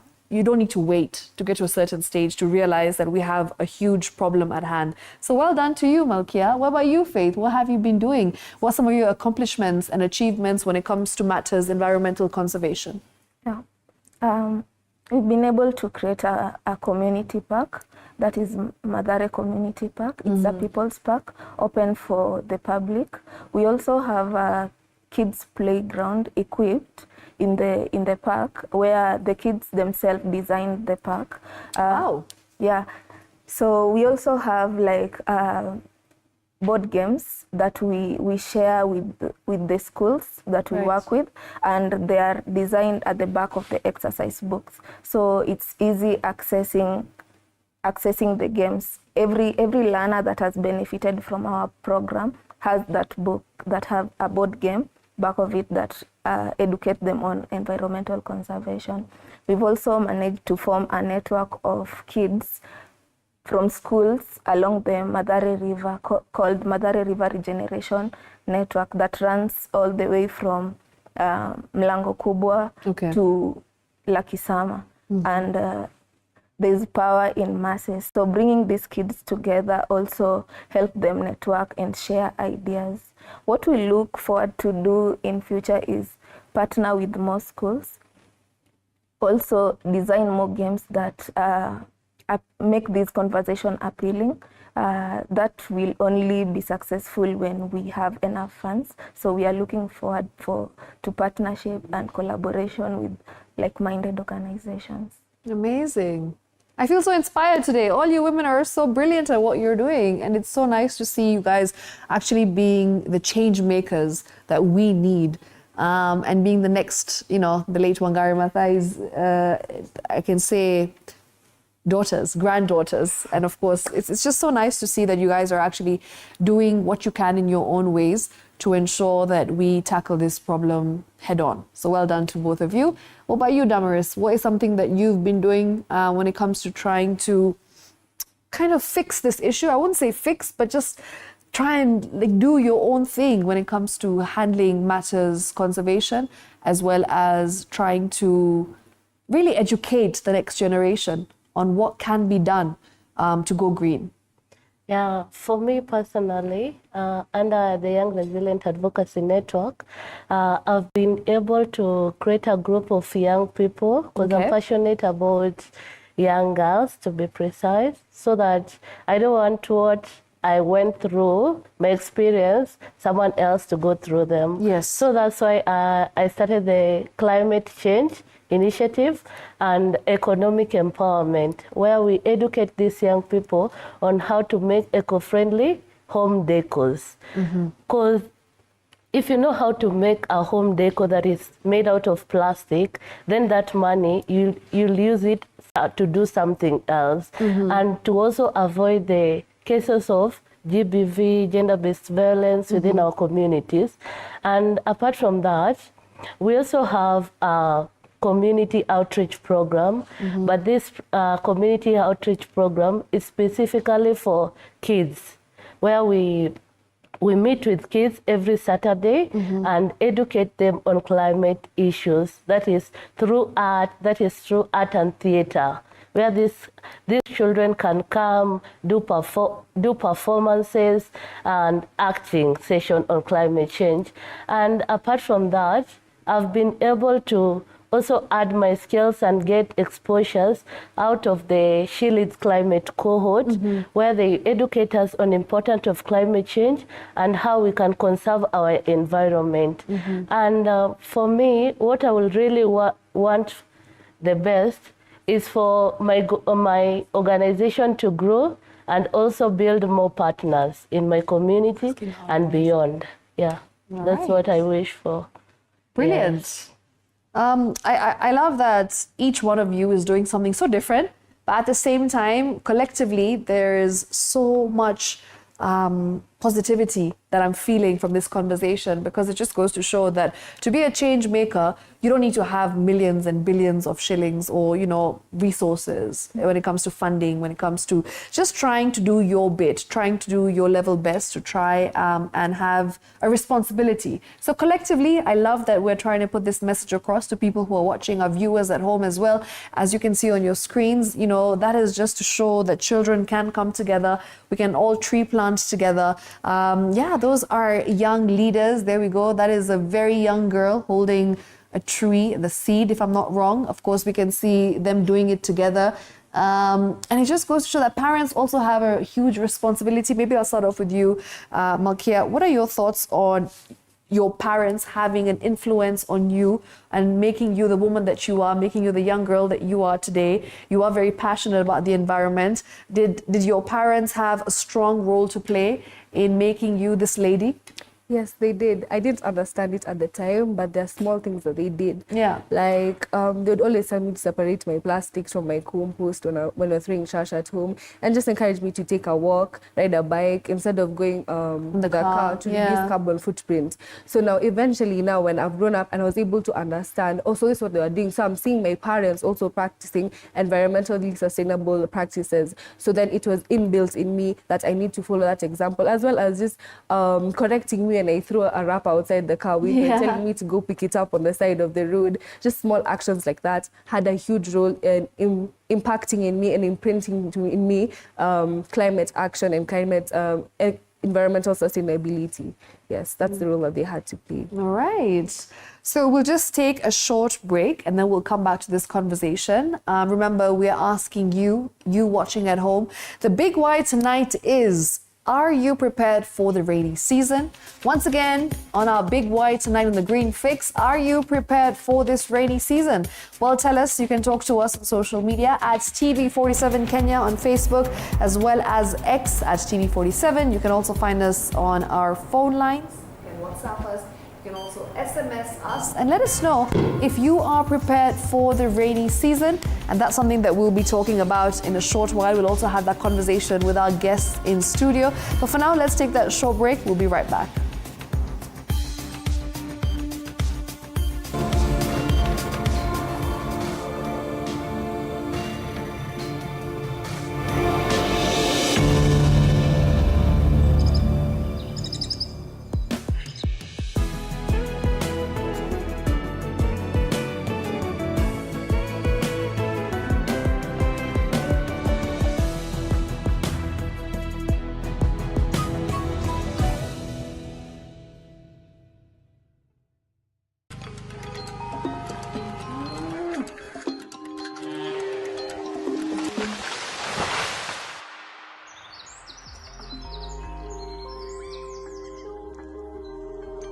Our world is changing every day, and so should we, for the better. Each week, we tackle the big why, the question that should be on everyone's mind. Why isn't this fixed yet? Deforestation, global warming, and the adverse effects of climate change.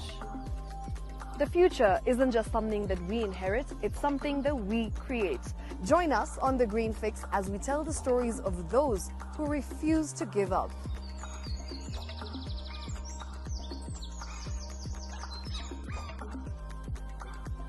When it comes to fixing the planet, there is no time to waste. Join me, Shiksha Arora, on Thursdays at 9 p.m. on the Green Fix as we look into the big why, you and I.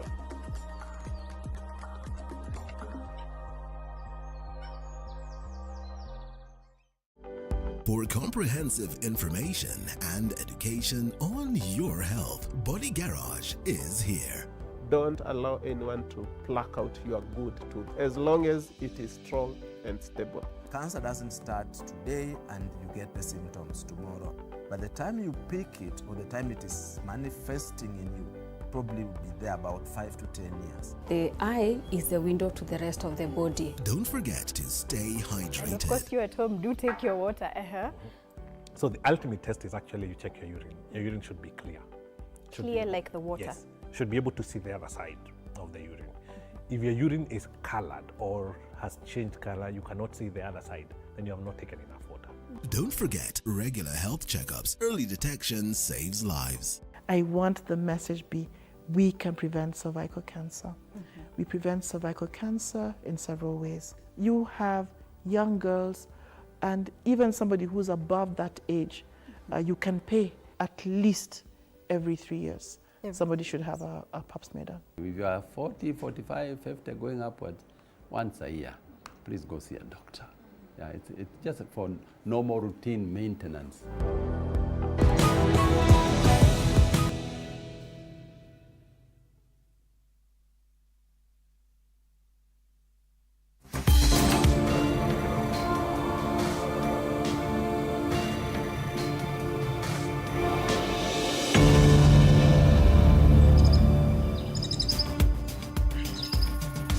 Welcome back to the Greenfix. I am Shiksha Arora, and with me in studio right now, I have my green warriors tonight. These are three very passionate women when it comes to matters environmental conservation. With me, I have Malkia. We also have Faith, as well as Damaris. And yeah, as we wrap up, as we just have, this conversation, and of course, moving forward, maybe you guys can tell me what your thoughts are on your achievements, your aspirations, what exactly you would like to achieve in the long run. Because sometimes I feel like when you start off being an environmental activist, when you start off championing for the environment, when you're trying to pass on the message of going green, matters, trying to just champion for this earth that we live in, what is something that you think is a shortcoming, the challenges that you face, and how exactly would you like to tackle that head on? We'll start off with you, and then we'll move on. A problem that I faced personally is just getting the platforms to speak about environmental sustainability, and I think also that goes for other environmental warriors. I'm privileged to be here, but there's some environmental warriors that are seated at home with no place to voice their concerns and voice the policies that they may be discussing in the background, and would like institutes such as the Kenya Climate Initiative Center that finances projects concerning climate action. I feel like it should be more accessible for other climate warriors, for us to make impactful change in our society. Because I had talked about my project just before, and it would be useful for us to be able to get funding for such things like that, so it can be more feasible, and we can be able to maybe present it more on a global stage or an international stage, as well as having the opportunity to attend conferences such as COP28 that's supposed to happen this year. It would be beneficial for us to get more opportunities to speak. That was one of the shortcomings that I have experienced while being a climate warrior. All right, thank you so much for that. What about you, Faith? What are some of the challenges that you've had to overcome, and you continuously, deal with these day in, day out? How exactly do you deal with such challenges, and what exactly would you like to maybe encourage other young climate warriors on how to go about, just tackling them? Yeah, so my major challenge, I'd say, is on social norms, because where I come from is a Muslim community, Isli, and in Isli, women are not allowed to be as vocal as I am. Yeah. So majority of, I can say 80% of the waste that end up in Madare River and Nairobi River comes from Isli business community, and addressing this issue has become a challenge because as a woman, I get backlash, especially from the textile waste and human waste, which is raw sewage that is directed directly to the Madare River.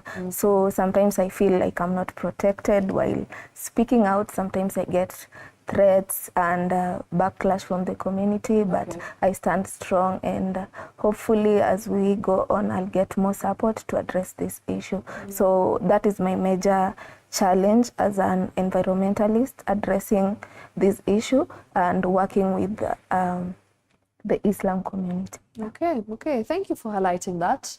When you mentioned the textile industry, it is a huge industry here in the country, especially, and as big as the industry is, it also has a negative side to it. Not everything is positive. Yeah. Yes, it brings a lot of employment. We have this business we've created that empowers a lot of young entrepreneurs, and also just gives people food on the table. But at the same time, we don't really highlight what happens in the backdrop when it comes to the negative influence it has on the environment, and the impact it has, the side effects, the adverse effects it has on things like the environment, when it comes to waste as well. So these are things that people don't really talk about. I'm glad you brought that up. Thank you for that. What about you, Damaris? As we wrap up, what is something that you've experienced in this journey of yours of being a climate warrior that you'd like to highlight and just really tell people who are watching that this is what I went through and this is how I overcame?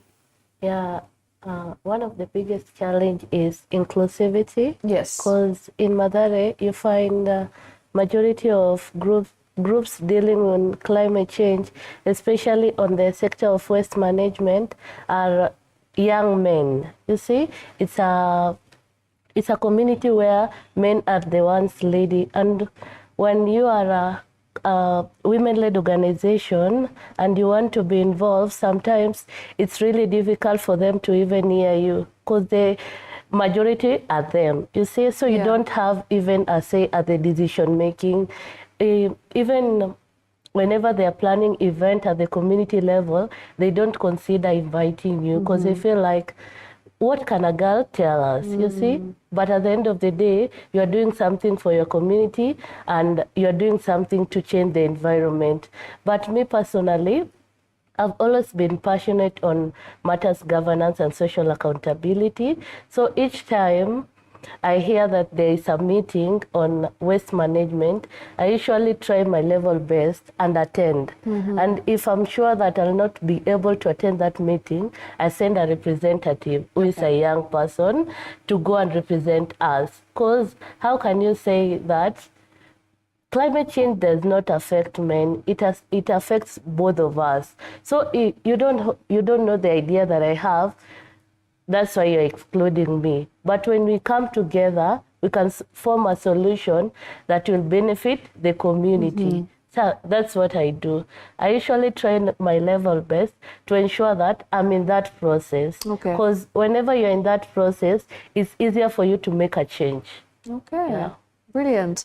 Thank you so much, ladies, for your thoughts. Thank you so much for coming on the show, and just thank you for being brilliant when it comes to conservation and just trying to pass on this message of sustainability, of being eco-friendly, and of going green. Here at Greenfix, we advocate for such people. We encourage green warriors. We encourage climate warriors. And yes, keep doing what you're doing. And we hope to solve this problem as a community, as we unite. You know, this is something that cannot be done as an individual. It has to be a collective effort of all of us combined. So thank you for doing your bit. And that is, we have Malkia, we have Faith, and of course we have Damaris, who are here with us right here on the Greenfix as we talk about matters environmental sustainability, as we talk about just being climate warriors. So we were having that conversation of how exactly we can impact the younger generation on passing on this message of just being sustainable. So they gave us their thoughts, and quite insightful it was, this conversation. So yeah, for now, let's just take a look at what exactly children who are in conservation are doing, what they had to say. Let's just take a look at that.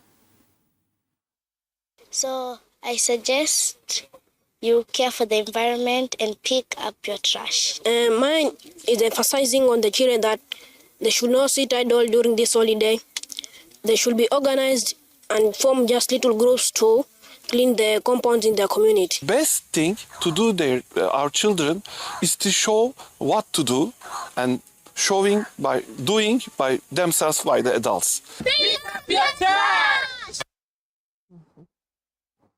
Very heartwarming indeed to see young climate warriors and children in conservation just trying to mitigate the effects of climate change that we are currently experiencing, and of course just trying to see how they can also do their bit in going green. But for now, let's just take a look at what climate news is saying this week.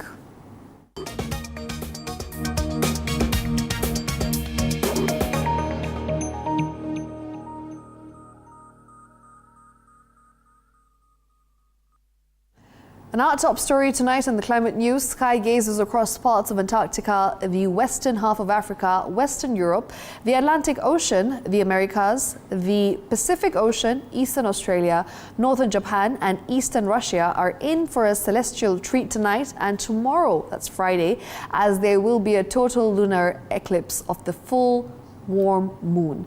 Now, it is the first total lunar eclipse visible anywhere in the world since November 2022 and will also be the first of 3 happening between 2025 and 2026.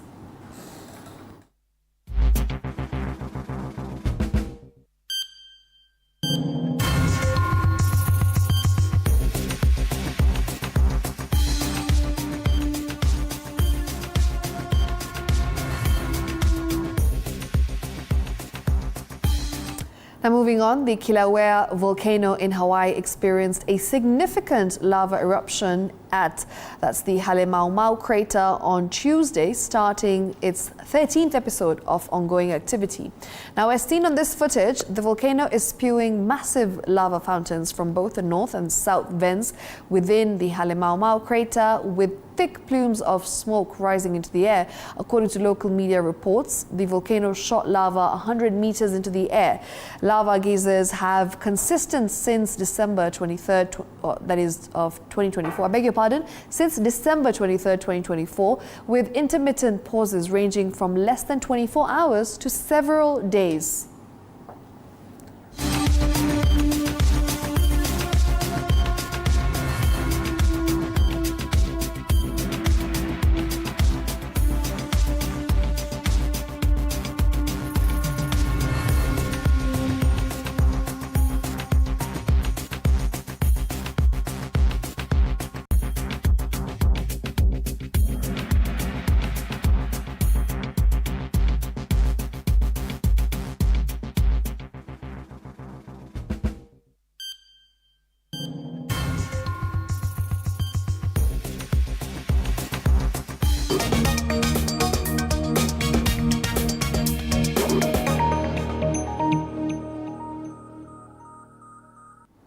Right, and that was our climate news tonight. And of course, let's get into the big why.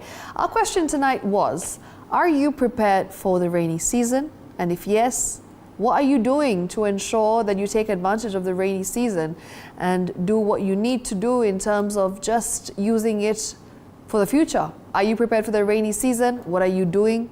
How exactly are you preparing yourself for this rainy season?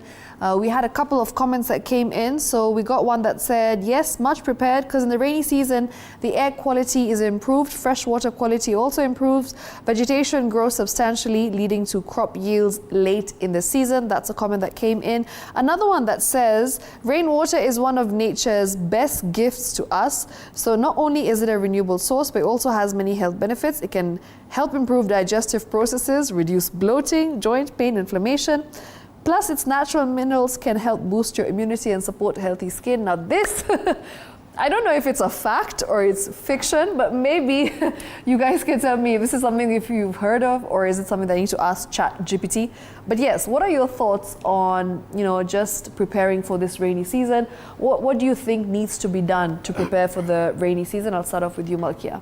On matters preparing for the rainy season, I feel like semi-arid areas should really take advantage of this by setting up collection processes to be able to harbor this water and keep it for when the rains have passed over, as well as boosting our agricultural production, especially now with the growing population. Farmers should take advantage of the rainy season to really boost agricultural production to combat problems with famine and drought as well.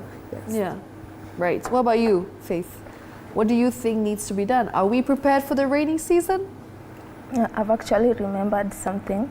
Back in Mathare, we were hit so hard with the floods. I remember that. It was, I think, a year ago? Yeah, around April, May 2024. And it was so bad in that even seeing the rains, now it's traumatizing to the community members. Houses were destroyed. Yeah. People lost their lives. Mm-hmm. Yeah, so it was quite traumatizing. Sorry for that. I hope that doesn't happen again. And, what are some of the measures that the community has taken to ensure that you are prepared for this rainy season? Yeah, so currently we've been advocating for people to keep safe, keep distance from the riparian land, which is 30 meters from both sides as per the government order and the Nairobi Rivers Commission orders. So we make sure that there's nobody rebuilding back. Okay. Also, another issue was on spread of diseases, waterborne diseases. But now we've been able to educate people on that. But majorly, people are well prepared, being that right now nobody is along the river, and we've also engaged in community programs where we engage kids in building gabions along the river, also raising their houses using sandbags and other materials. Another remedy that I've seen working is on collective accountability. Everybody is accountable for their neighbor, and the message is going on and on. We've also engaged the community in mapping out areas which are prone to be like flooded again. Yes. Those are areas that are relatively low compared to the other areas in Mathare Valley, because Mathare is a valley. So there are areas that are a bit higher, then there are areas that are so low. So we've mapped those areas, and we make sure that this information is open for the public to access. Amazing. So that they can be ready and prepared. Brilliant, brilliant. What about you, Damaris? Are you prepared for the rainy season, and what can be done to prepare for the rainy season? Just, maybe as a matter of, as a way of advising the general public. For me personally, during the floods that affected us in Mathare, I did a data collection, but my biggest focus was on young women and young mothers. And I felt like most of them were really affected during this period. And there was high cases of teen pregnancy, gender-based violence, because people were in shock. Right. They were not prepared of what climate change might result.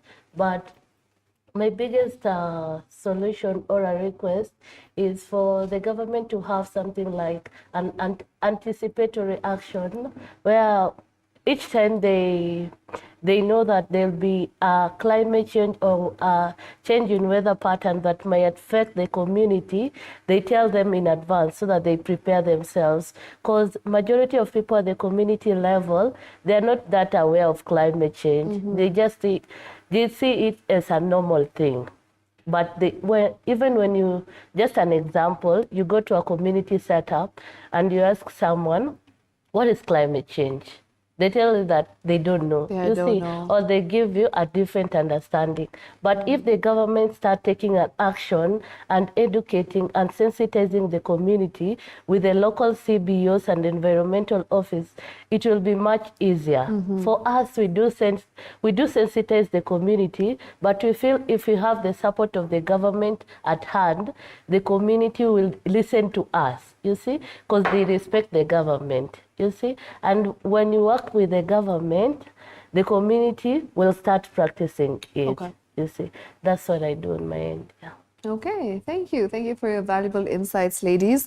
And I'd like to close this conversation. Asante sana for coming. Once again, we have Malkia, Faith, as well as Damaris, who are climate warriors. They are green warriors, and they were my guests tonight as we discuss matters environmental sustainability, matters climate action, matters conservation. And we appreciate them for giving a very insightful overview on what needs to be done, what has been done so far, and of course, just telling us what they've been doing in terms of their achievements and accomplishments, which, by the way, are very commendable. So congratulations for doing all that you're doing. And we keep wanting to see you guys champion for the environment. And just moving forward, we hope that people are also able to support you. Organizations also support you in your plight to just try and fight this menace that we called, what is it called? Climate change? No. Global warming. I like to call it global warming because that's the current situation. And yes, climate change as a whole, it is affecting us adversely, as a matter of fact. So we do hope that you can do your bit in ensuring that we are passing on this message of just being eco-friendly and sustainable in the long run. So thank you. And thank you for watching. We appreciate your time. This has been the Daily Report. Of course, this particular segment is known as the Greenfix. I am Shiksha Arora. Appreciate your time, as always, your viewership.